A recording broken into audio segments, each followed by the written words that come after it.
So what you're looking at right now are three expensive little British boxes, and then on the very end, we have one not as expensive little Chinese box. I've spent quite a bit of time with these speakers, so I thought, you know what, let's have a little bit of fun and talk about how they compare and contrast to one another. So let's get to it. Actually, you know what? Even though I'm sure many of you watching this video right now are familiar with the speakers that you're looking at, I have a funny feeling that many of you are not. So if you're sitting here and you're wondering what the big deal is with these old looking speakers with their staples and Velcro and stuff, well, let me catch you up to speed with a very, very short history lesson. You see, back in the late 1960s, the British Broadcasting Network said, hey, we need a small speaker that's capable of reproducing natural sounding mid-range, good detail, and it needs to work well in a cramped environment, like say a broadcasting truck. There was no speaker like that on the market at the time, so they went to work on producing one themselves. So many years of R&D later, this is what they came out with around the mid-1970 period. Now, it's important to note that it wasn't meant to be a mass market product, but still, even though they came up with the design, the BBC discovered that, hey, we're not really in a position to produce these in any meaningful quantity. So they sold the license to a number of other companies, and it didn't take long for audiophiles to discover the product and to say, wow, this is actually really good. In fact, it's so good that it still sells to this day, making it one of the longest running, continuous selling products in the hi-fi industry. So today, what I'm going to do is I'm going to compare many variations of the LS35As to one another, just for fun. So with that all out of the way, let's get to it. Alright, so to kick this off, let's get to know the speakers just a little bit better. Starting from left to right, we have the Falcon Acoustics LS35A MoFi edition. And the cool thing about this speaker is that unlike everything else that you're looking at, this is the only one that is a 2-spec recreation of the original, mass-produced 15-ohm LS35A. And the whole goal here is to mirror what you would be able to buy in the 1970s. And they paid a lot of attention to detail with the birchwood ply cabinet with beechwood bracing. We have the Kef replica drivers with the mylar tweeter, as well as the doped Beckstrain woofer. Fun fact, these drivers were not available when Falcon Acoustics got into business, so they actually had to find a manufacturer who'd be willing to produce these drivers to spec for them. And everything, right down to the pads, the Velcro, and the staples, is meant to replicate the original look and sound of the LS35A. Next to that, we have the Falcon Acoustics Gold Badge Edition. So essentially, it's very similar to the regular LS35A. It uses the same cabinet, the same drivers, but there are going to be two critical differences. Number one, it's supposed to use superior crossover parts, and then number two, and most critically, the voicing's different. While the Falcon LS35A, just a regular edition, is meant to replicate the sound of the mass-produced version of the speaker, the Gold Badge is meant to reproduce the sound of the original 30 BBC pre-production units. And then next, we have the Harbeth P3ESRs. And as you can tell, they look a little bit different. They're not really an LS35A, they're more like a modern-ish interpretation of the design that nonetheless pays respects to the goals of the LS35A. Now, it uses a completely different cabinet material, relying on MDF, and it also uses completely different drivers. It features an aluminum dome tweeter, and then beneath that, they use their own woofer that they produce in-house. Now, fun fact, in 1990, the British government granted Harbeth a grant to research superior woofer cone materials. And in 1994, what they came up with and patented is something that they called radial, which is essentially a woofer cone material that uses a number of different base polymers, some borosilicate glass, along with a little bit of vinyl. And then lastly, we have the Sound Artist LS35As, which are essentially a Chinese clone of the original LS35A. It uses an MDF box with clearly Kef replica drivers. Look, the build quality is not nearly in the same league as the rest, as you can see here. But what I can tell you is that it has pretty good sound for the money, and it's definitely not humiliated by these speakers. And that leads me to the performance and how I feel these speakers compare and contrast to one another. So let's get to it.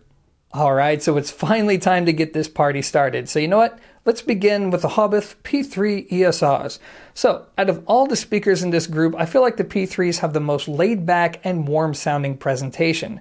While doing comparisons, I also noticed 3 distinct virtues that they bring to the table, starting with their treble. In my opinion, they have the smoothest treble of the group. In fact, it's so easygoing that it's difficult to imagine a scenario to where you can get the P3s to sound outright aggressive and bright. Next, let's talk about the mid-range. Compared to all the other speakers, they have the fullest sounding mid-range, and that's mostly because the other speakers feature a small dip at the crossover point, whereas the Harbeths do not.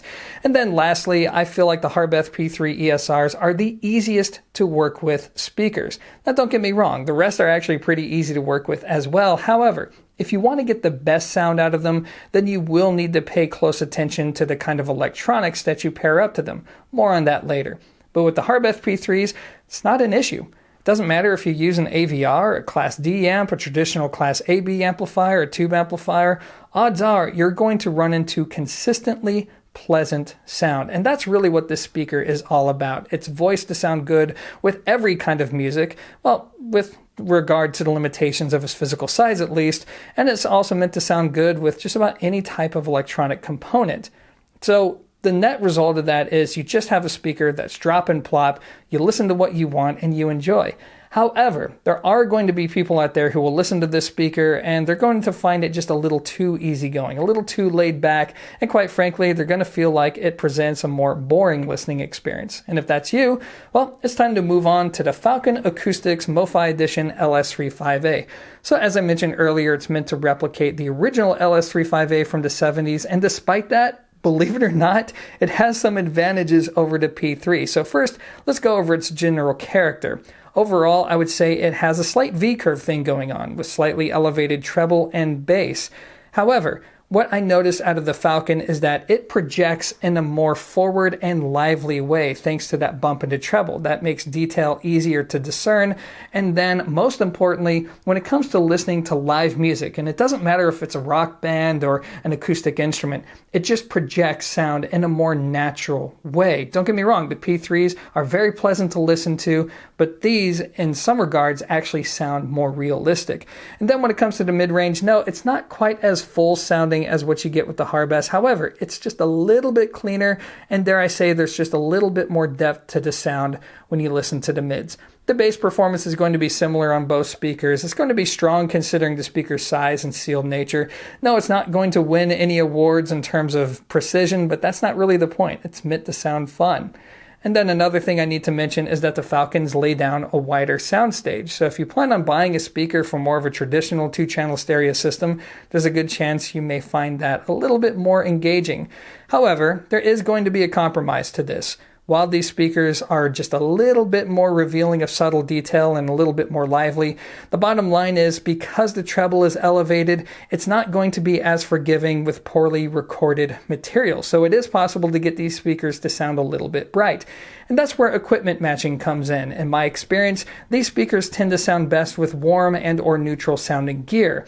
Where they do not tend to strut their stuff best with is gear that's known for either being bright and or just a little bit hollow sounding in the mid-range. I would also recommend against pairing them up to Class D amplifiers. As of right now, that just hasn't been the best of match so far.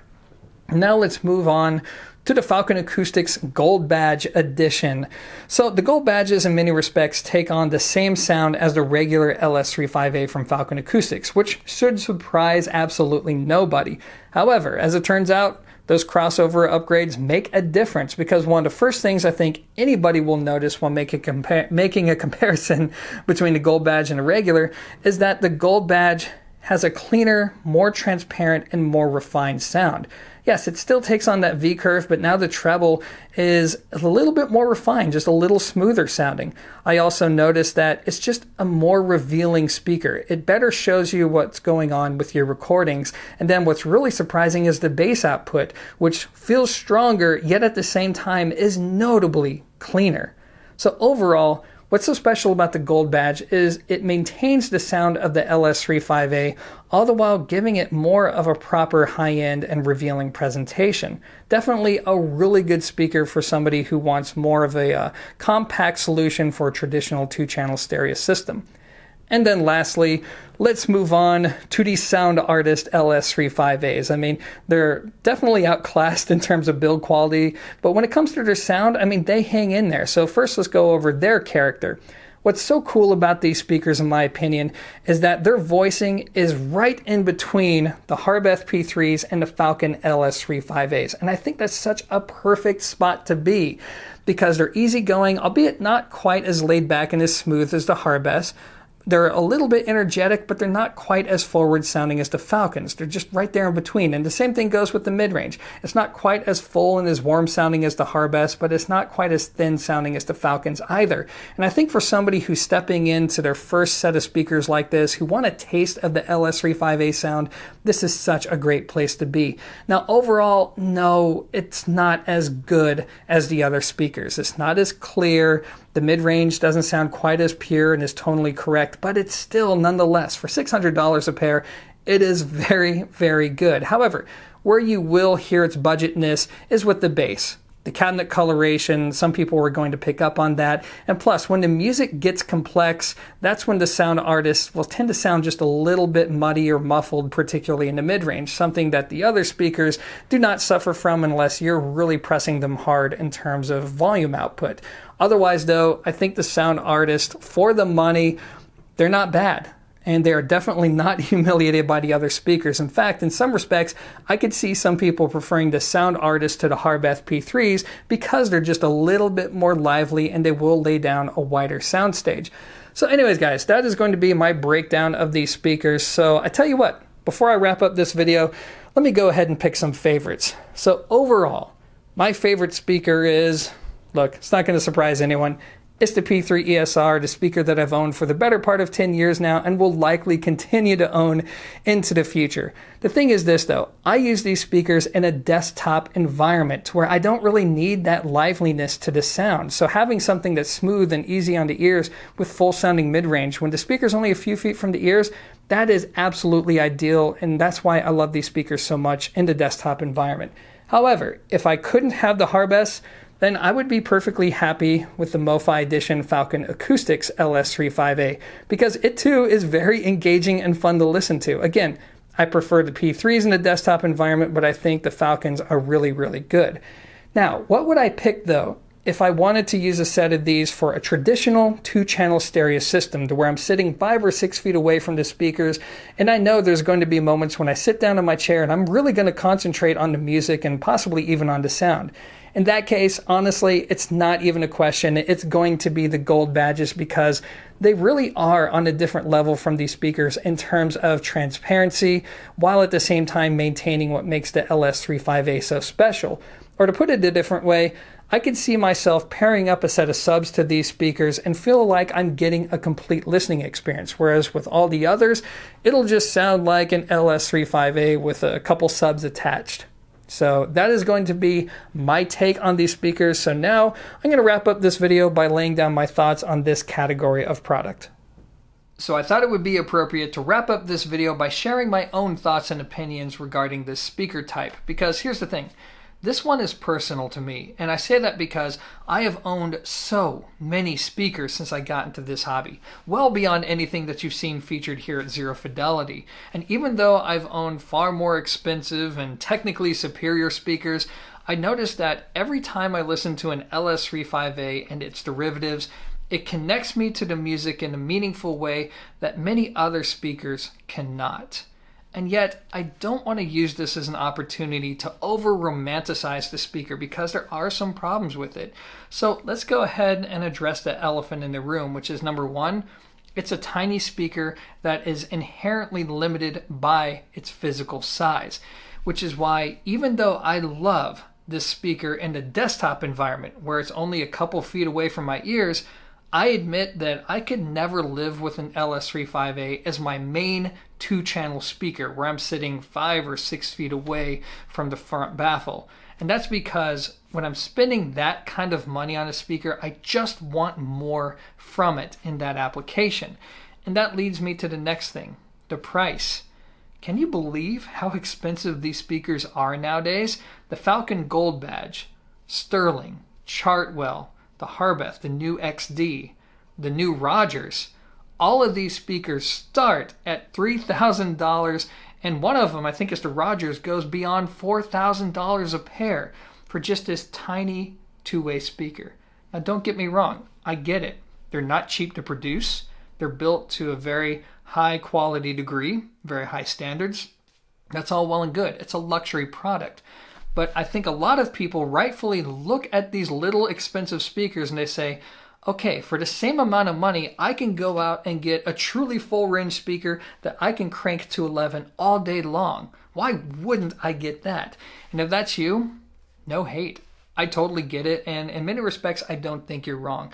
Truth is, the reason why I like the LS3 5A so much is due to its sound. The Heritage is cool, but it's really its unique sound that I haven't found from anything else in the market, at least not yet.